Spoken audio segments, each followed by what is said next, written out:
دیکھیں ایونچولی میرا پہلا ریئیکشن یہی تھا کہ جو ڈراپ ان پچز ہیں وہ ان کنٹریز میں یوز ہوتی ہیں جہاں دو سپورٹس کھیلی جاتی ہیں، ونٹر اور سمر. تو نیوزی لینڈ میں یا آسٹریلیا میں، ساؤتھ افریقہ میں اس طرح یہ استعمال ہوتی ہیں کیونکہ آپ کے پاس کانٹریکٹ اس گراؤنڈ کا 6 مہینے کا ہوتا ہے. پھر وہاں پہ انہوں نے رگبی یا فٹیز اس طرح کی گیم کھیلنی ہوتی ہے. تو پاکستان میں تو کوئی ایسی سپورٹس نہیں ہے کہ آپ کے پاس سارے اسٹیڈیمز جو کرکٹ کے ہیں وہاں کرکٹ ہی ہوتی ہے. تو اس لیے وہ تو آئیڈیا بالکل ہی فضول تھا. جو مٹی لانے کا ہے وہ تو میں دیکھیں 5 سال ادھر بھی آئی سی سی اکیڈمی میں بھی رہا تو انہوں نے بھی یہی کیا ہوا ہے کہ جو آپ کی پریکٹس پچز ہیں ان میں 5 6 ایک پرتھ کی مٹی ہے، برسبن کی ہے، پھر انگلش مٹی ہے، پھر پاکستانی مٹی ہے. تو وہ ان کا مقصد بھی آئی سی سی گلوبل اکیڈمی کا یہی تھا کہ یہ ہے مڈل آف دا ورلڈ، جہاں بھی آپ نے ٹور کرنا ہے. اگر آپ نے سری لنکا جانا ہے، سری لنکا نے اگر آسٹریلیا جانا ہے تو وہ وہاں آئیں، ان پچز کے اوپر وہ پریکٹس کریں. اور ان کی جو گراؤنڈز ہیں آئی سی سی کی اس میں بھی ڈفرینٹ بلاکس ہیں مٹی کے، تو اس سے فرق تو پڑتا ہے. لیکن وہ زیادہ دیر وہ چلتی نہیں ہے کیونکہ جو انوائرمنٹ ہے اس کا بہت فرق پڑتا ہے. بٹ میں بھی تھوڑا فرق پڑ جائے گا، بٹ وہ پھر مٹی آپ کو منگاتے رہنا، یہ نہیں کہ آپ نے مٹی ڈال دی اور وہ 10 سال چلے گی. ہر سال پھر اس کے لے آؤٹ کرنا پڑے گا آپ کو. دیکھیے اس میں بات یہ ہے کہ جو ڈیولپمنٹ ہے ایک پلیئر کی، وہ تو جہاں بھی ساری دنیا میں آپ دیکھیں تو وہ کھیلتے ہیں لانگ ورژن، کیونکہ وہ ایج ہوتی ہے جب آپ اپنی سکل کو ڈیولپ کرتے ہیں. انڈیا میں اس لیے اتنے اچھے بیٹسمین آتے ہیں، اور سری لنکا میں بھی انفیکٹ وہاں کی جو اسکول کرکٹ ہے وہ 3 ڈے کرکٹ ہے.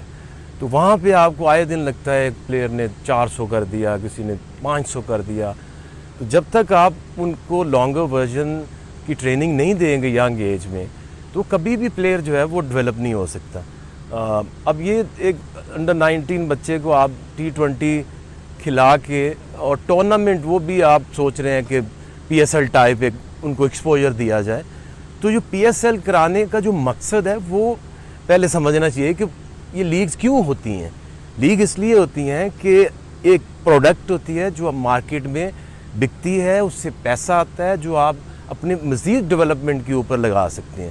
اب یہ جب انڈر 19 کا بچہ کھیلے گا تو اس کو کون دیکھے گا؟ یہ جو ہم بات کر رہے ہیں کہ چیئرمین نے بھی یہ بات کی ہے کہ جی اور مزید بہتر بڑے پلیئر آئیں تو PSL بڑا ہو جائے گا. تو جو پلیئرز ہیں ان کی ویلیو ہے، شاہین کو لوگ دیکھنا چاہتے ہیں، فخر کو دیکھنا چاہتے ہیں، بابر کو دیکھنا چاہتے ہیں. اس طرح سے جو باہر سے پلیئر آتے ہیں ان کی اٹریکشن ہوتی ہے، اس لیے کراؤڈ آتا ہے، اس لیے وہ ویورشپ آتی ہے، اسی لیے اسپانسرز آتے ہیں.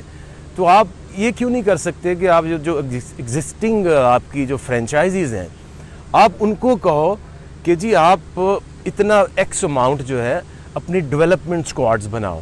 جو ہم لاہور قلندر جو پچھلے 5-6 سال سے کر رہا ہے اس کا دیکھیے قلندرز کو بھی فائدہ ہوا اور ایونچولی پاکستان کو بھی فائدہ ہوا. تو یہ اس طرف لگانے کی ضرورت تھی اگر ایفرٹ لگانی تھی. دیکھیں جی بالکل انڈیا ہے، پاور ہے، پیسہ ہے، جس کے پاس بھی پاور آتی وہ کنٹرول کرتا آئی سی سی کو. انگلینڈ کرتا رہا، پھر آسٹریلیا کرتا رہا، اب انڈیا کی باری ہے. تو وہ تو انہوں نے کرا ہی لینا، but this is not good for the international cricket. کیونکہ آپ 2.5 مہینے ایک تو انہوں نے 2.5 مہینے پہ اپنا ٹورنامنٹ لے گئے ہیں، اور اب اتنا پیسہ وہ دے دیتے ہیں کہ باقی لیگز میں جو پلیئرز آتے ہیں ان کا انٹرسٹ بھی نہیں ہوتا، وہ بس یہی ٹائم پورا کرتے ہیں. اور یہ جو سب سے بڑی تھریٹ مجھے جو نظر آ رہی ہے وہ تو آ رہی ہے دبئی میں جو اب UAE میں جو لیگ ہو رہی ہے اس میں انڈین انویسٹرز ہیں وہ پیسہ زیادہ دیں گے. تو اس کے بارے میں سوچنا چاہیے کہ ہم نے PSL کو پروٹیکٹ کیسے کرنا ہے.